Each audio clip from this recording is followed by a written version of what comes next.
गुरुर्ब्रह्मा गुरुर्विष्णु गुरुदेवो महेश्वरः गुरुदेवो परं ब्रह्म तस्मै श्री गुरवे नमः जस्य प्रसाद भगवद प्रसाद जस्य गति कुतपि सुधी सज्जन मंडली समवेत गुरुगत प्राण सकल भक्त मंडली आज के आराध्य परमाराध्य परम दयाल श्री गुरु महाराजेर रात चरणे अनंत कोटि दंडवत प्रणाम करे गुरु भक्तेर चरणे प्रणाम करे बाबा सुरेश्वरी चरण स्मरण करे আজকে দুটি কথা বলার সৌভাগ্য এটা আমার, কারণ আমার তো আর গুরু ভক্তি হলো না, এ জন্মে আর হবেও না গুরু ভক্তি আমার। আপনাদের সবার ওই গুরু ভক্তির প্রেম রঞ্জিত বদনখানা দর্শন করে আমার হৃদয়ের মাঝে খুব আকাঙ্ক্ষা হচ্ছে যে আমি যদি আপনাদের চরণ ধোলা যদি একটু আমার এই পাপটি দেহে যদি লাগাতে পারতাম, তাহলে আমার মনে হয় আমার গুরু ভক্তি। জগতে সবকিছু মিথ্যা, ঈশ্বর বলেন যাই বলেন একমাত্র সত্য হল শ্রী গুরুচরণ একমাত্র সত্য। গুরুচরণ বিনা জগৎ সংসারে কিন্তু আর কিছু নেই। তাই বললেন আশ্রয় করিয়া বন্ধ শ্রী গুরুচরণ। দেখিনি যাকে ভজিব তাকে কেমন করে, যারা দেখেছি সেই তো আমার পরম পরম সত্তা। আর ওই সত্তাতে যদি মনটা নিবিষ্ট করা যায় তবেই কিন্তু ওই পরম সত্তার সঙ্গে সত্তায়িত হওয়া যায়। বললেন আশ্রয় করিয়া বন্ধ শ্রী গুরুচরণ, সাবধানে বন্ধ গুরুচরণ। এবং কয়েকটি কথা বিশেষভাবে বললেন, যাহা হইতে মিলে রে ভাই প্রেম ধন। সজ্জন মন্ডলী, যত প্রকারের সাধনা আছে, যত প্রকারের ভজন আছে, সর্বোপরি সাধন প্রেম। বিনা প্রেম সে নাহি গেলে নন্দলাল। আমার সব কিছু আছে কিন্তু ভালোবাসা, কিন্তু ভালোবাসাটা এমন একটা বস্তু, সমস্ত পণ্ডিতগণ শাস্ত্রকারগণ সবাই বলছেন এটা কোনো জায়গায় হয় না বাবা। এটা যেমন আমাদের বাংলাদেশে যশোর জেলায় খেজুরির গুড় হয়, এটা প্রসিদ্ধ নাকি বাবারা? তদ্রূপ যেমন আমরা বাবার চরণে আসলে আমাদের সব দুঃখ চলে যায়, আর কোনো দুঃখ থাকে না বাবার কাছে। একটা বিষয়ে প্রসিদ্ধতা থাকে। সমস্ত শাস্ত্রে একটা কথাই বললেন, সেটা হলো এই যে প্রেম অর্থাৎ ভালোবাসাটা অন্য কোনো জায়গায় পাওয়া যায় না, কোনো ব্রাঞ্চে না।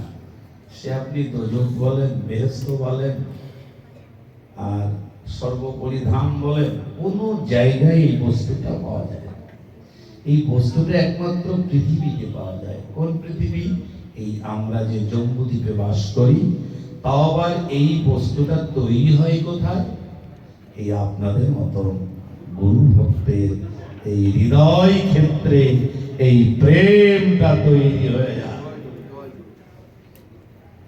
তা বাসলে ভালো মানুষকে পাবি অমূল্য রতনে। সেই রতন পাওয়ার জন্যই খুঁজে বেড়াতে এই ব্রহ্মাণ্ডে। কি পাওয়ার জন্য? টাকা, বাড়ি, গাড়ি, সবই আছে গো।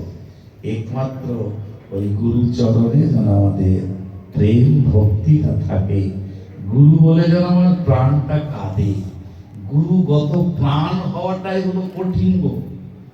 আমাদের একজন সাধু ছিলেন, বলতেন, দেখ ওই যে নামাজ পড়া, পুজো করা, সেজদা দিয়া খুব সহজ। আমরা বলতাম, বাবু তুমি কি বলছো? বলে, তুই কি কোনোদিন গুরুদেবকে সেবা পুজো করেছিস? না, খুব ছোট আমি। গুরুদেবকে সেবা দিবি তো যদি লবণ কমে যায় মুখে পর চেলে যায়, আর তুই যাকে পুজো করছিস ও কথাও বলবে না, মাথাও নাড়বে না, কিছুই না। গুরু গুরু সেবাটা কর,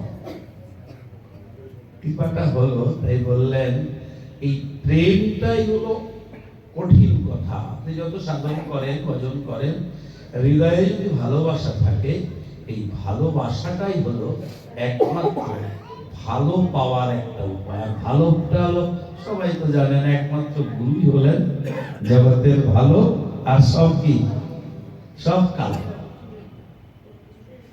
তাই বললেন, আশ্রয় করিয়া বন্ধ শ্রীগুরু চরণ, যা হইতে মিলে রে ভাই প্রেম ধন। জীবের নিস্তার লাগি সেই পরমেশ্বর, আমরা যাকে পরম বলি, শাস্ত্রে বলে, বলে জীবের নিস্তার লাগি সেই পরমেশ্বর, গুরু রূপে ভুবনে হন প্রকাশ। বলো গুরু প্রেমানন্দে।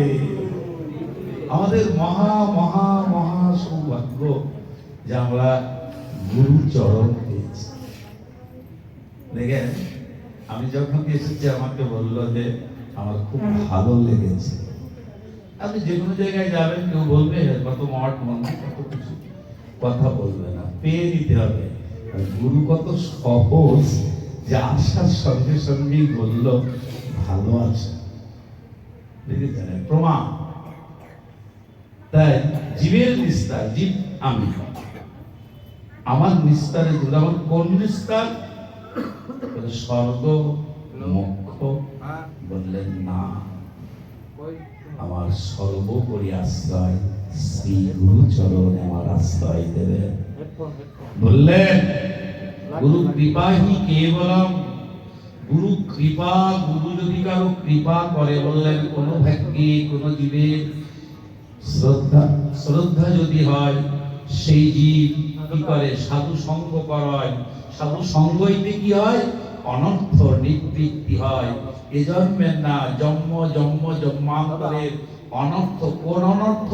আমি বিভিন্ন পথে ঘুরে ঘুরে কিন্তু ওই চরণ ভজিনি করদিকে, সেই গুরু চরণ, এই আপনাদের মতন সাধুরা আমাকে জানিয়ে দেবে যে গুরু চরণ আশ্রয় কর।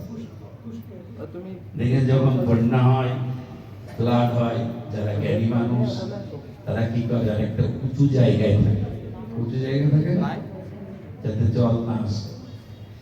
এই জগতে যারা জ্ঞানী, এই সাধুগুরু বৈষ্ণবের কৃপায় যারা জ্ঞানী হয়েছে, তারা বিভিন্ন মত পথে ঘুরে ফিরে না বেরিয়ে ওই যা কিছু হচ্ছে সব এক জায়গা দিয়ে দেয়। ওই এক জায়গায় থাকবে, তুমি রাখো, মারো, কাটো, যা খুশি তাই করো গুরু, সব তোমার চরণে দিলাম। তোমার এখন তুমি আমাকে যা করো তাই আমার ভালো, তাই আমার ভালো, তাই আমার ভালো।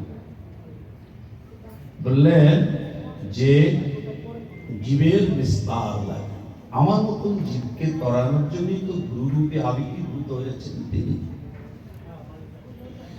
গুরু একটা ব্যষ্টির শক্তি, গুরু একটা মহাশক্তি। আমাদের বৈষ্ণব ফিলোসফিতে বলছেন যে ভগবান যন্ত্রতন্ত্র মেলে, কিন্তু গুরু যন্ত্রতন্ত্র মেলে। খুব কঠিন কথা। ভগবানের কৃপা, ঈশ্বরের কৃপা, আল্লাহর কৃপা জগৎময়। কেমন দেখেন, এখন যে খেজুরির গুড় হয়েছে, ও কাউকে বলে দেওয়া লেগেছে এই তুই রস দিবি, কাউকে বলা হয় ওর মতন যেটা হলো ঈশ্বর কৃপা।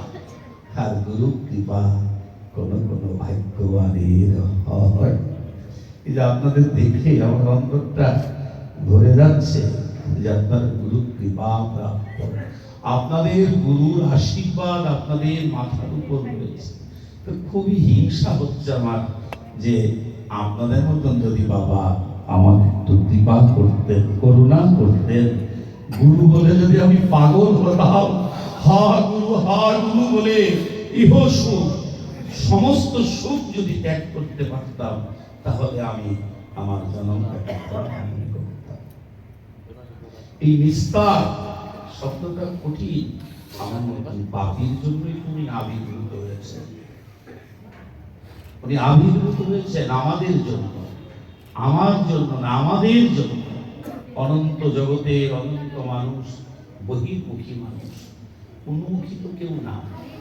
এই বহির্মুখীকে সেই ঈশ্বরমুখী করার জন্যই গুরু এসেছেন। ওনার যিনি গুরুদেব ছিলেন, ওনার সঙ্গ করেছি। আমাদের এই পাশেই ছিল সেই দাদাটা, ওনার বাড়িতে আমি একবার দর্শন করেছিলাম। বাবা আমার মাথায় হাত দিয়ে বলেছিল যে সব ছেড়ে দে, গুরু ভজন কর। জয় গুরু। দাদা এখন নেই, দাদা প্রাপ্তি হয়ে গেছে। সেই ওনার কথা, শ্রী বাবার সেই আওয়াজটা এখন আমার কানে বাজে। এবার আবার সাবধান করলেন, গুরু ভজন শ্রেষ্ঠ, গুরু ভজন সবচেয়ে উৎকৃষ্ট। এবার সাবধান করে দিলেন, খুব সাবধান, গুরুকে মনুষ্য জ্ঞান কবু না করিবে। খুব সাবধান, গুরুকে মনুষ্য জ্ঞান কবু না করিবে। আবার সাবধান করে দিলেন আমাদের, গুরুকে মানুষ জ্ঞান করা যাবে না। আবার বললেন, গুরুর বিক্রিয়া যদি দেখো কখন, আরে গুরু যা করে তাই মনে হয়। গুরুর বিক্রিয়া যদি দেখো কখন, কদাপি কদাচন না করিবে কখন। আর আবার সাবধান করলেন, শ্রী গুরু মুখ পদ্ম বাক্য, গুরু মুখ পদ্ম বাক্য হৃদয়েতে করিয়া বাক্য। আমি কারো কথা শুনবো না, আমার গুরু বাক্যই বেদ বাক্য, আমার গুরু বাক্যই আমার সব। গুরু যদি বলেন আঙ্গুলি পড়ে যাবে, চলে যাবে। এটাকে বলে গুরু নিষ্ঠা। বলেন গুরু মুখ পদ্ম বাক্য হৃদয়েতে করিয়া ঐক্য, আর সব করিয়া আমি আর কিচ্ছু জানবো না। সেই যে উত্তম ভক্তি, যত প্রকারের ভক্তি আছে, সেই যে উত্তম ভক্তি শ্রী গুরু চরণের রতি।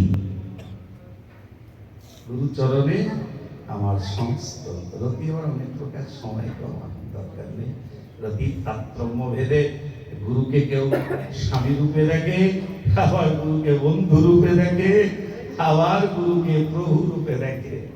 এই রতির তারতম্য, যাকে আমি ওদিকে যাচ্ছি না। বাবার করুণা, বাবা যে আমার কৃপা করে স্মরণ করেছেন, আমি এটা আমার অনেক অনেক সৌভাগ্য। আর আপনাদের অনেক গুরু ভাই আপনারা এখানে আছেন। হ্যাঁ, বাবা আমাকে মেনে নেয় কিনা আমি জানি না, তবে আমি ওনাকে গুরু জ্ঞানী। আমি আমার তো ভক্তি নেই হৃদয়ে, গুরুকে প্রণাম করি প্রত্যেক দিন চেষ্টা করি। আমি বলাটা আমার অহংকার হয়ে গেল, করে তো বলতে নেই, গুরু জ্ঞানী প্রণাম করি। বাবার সেই প্রণামের ফল আপনাদের কাছে অকপটেই বলতে হবে। বাবা সিঙ্গুর গিয়েছেন, দেখা করে এসেছি, কিন্তু বলতে সাহস পাই বাবার কাছে, বাবা আপনি একটু চরণ ধুলি দেবেন আমাদের আশ্রম। এ কথা বলতে সাহস পাই। আজকে আপনাদের অনেক গুরু ভাই আছেন বলছেন, কিন্তু গুরু অন্তর্যামীর বেশি গুণ পাহাড়ে। হ্যাঁ, এটা কিন্তু খুব কঠিন কথা বাবা, যে ঈশ্বর যাই বলি আমরা, শিব কৃপা করে গুরু অন্তর্যামী হয়ে শিখান তাহারে। আমরা বলছি, কিন্তু মনে করছি গুরুদেব জানছে না। তিনি আমার সব কিছু জানেন, তিনি আমার ভালো জানেন, তিনি আমার মন্দ জানেন, তিনি আমার সব কিছু জানেন। তা মনে মনেই বলেছি, পরের দিন ফোন পেয়ে গেলাম, বলছে আমি আসবো তোমাদের ওইখানে। সেই স্মৃতি বিজড়িত কথাটা দেখেন, আগে নামযজ্ঞ হয়েছে আমাদের এখানে। এই নামের ফল স্বরূপ শ্রী গুরুদেবের কৃপা। মানে যে চরণটা পাওয়ার জন্য এখানে বললেন যে ভগবান পর্যন্ত আমরা যাকে ভগবান বলি তিরু গুরু চরণ পাওয়ার জন্য চেষ্টা করি। হ্যাঁ না, গুরু এত বড় একটা বস্তু, তা সেই চরণটা আমাদের কৃপা করে উনি দিয়েছিলেন। এটা আমার মহা সৌভাগ্য। আমি বিভিন্ন জায়গায় বাবার কথাটা বলি যে ওনার চরণের কৃপা। কারণ বললেন কোনো ব্যক্তি কোনো জীবে শ্রদ্ধা যোগ্য পারে সেই জীব সাধু সঙ্গ করা। এই সাধু সঙ্গ কেমন করে হয় বললেন, ব্রহ্মাণ্ড ভ্রমিতে কোনো ভাগ্যবান জীব। এই যে আপনারা সবাই ভাগ্যবান, আপনারা সবাই ভাগ্যবতী। ব্রহ্মাণ্ড ভ্রমিতে কোনো ভাগ্যবান জীব এই যে গুরু কৃপায়। আপনাদের দেখে আমি আবারও বলছি, বারবার বলছি, আপনাদের দেখে আপনাদের সবার চরণ ধরি, বাবার চরণ ধরি তো দেবেই, এটা আমার মানে বড়। আর শুধু ভক্তের চরণ ধরি আমি আমার অঙ্গে মারব, সেই জন্য এসেছি। আমি আর বেশি দূরে যাবো না। আমার খুবই ভালো লাগছে। মানে দয়াকাশী বৃন্দাবন ঘুরেছি, কিন্তু গুরুধামে তো আসিনি কোনোদিন। আমাদের রতন, আমাদের মাগুরার কমল ও বসে রয়েছে, আমাদের গাড়ির ডিস্টার্ব হচ্ছে। আমাদের বাবার মনে হয় কৃপা হচ্ছে না। হ্যাঁ, তাই বাবাকে বললাম, বাবা তুমি আমাকে কৃপা করো। আরেকটা ঘটনা বলি বাবা, আমরা পুরীতে গিয়েছি, কমল ছিল স্বর্গের এক জায়গায় গিয়েছি, সবাই তেল দিচ্ছি, আমি তেল দেবো না। আজকে গাড়িতে বলছি আমি তেল দেবো না। আমি কমলে বলছি, কমল এই তেল দিলে আমার খুব খারাপ লাগে, দেবো না। আমি বলছি কমল বাবার কাছে নালিশ জানাই দিই। বাস্তব বাবার 2 হাত দিল, সবার দিল, আমার দিল।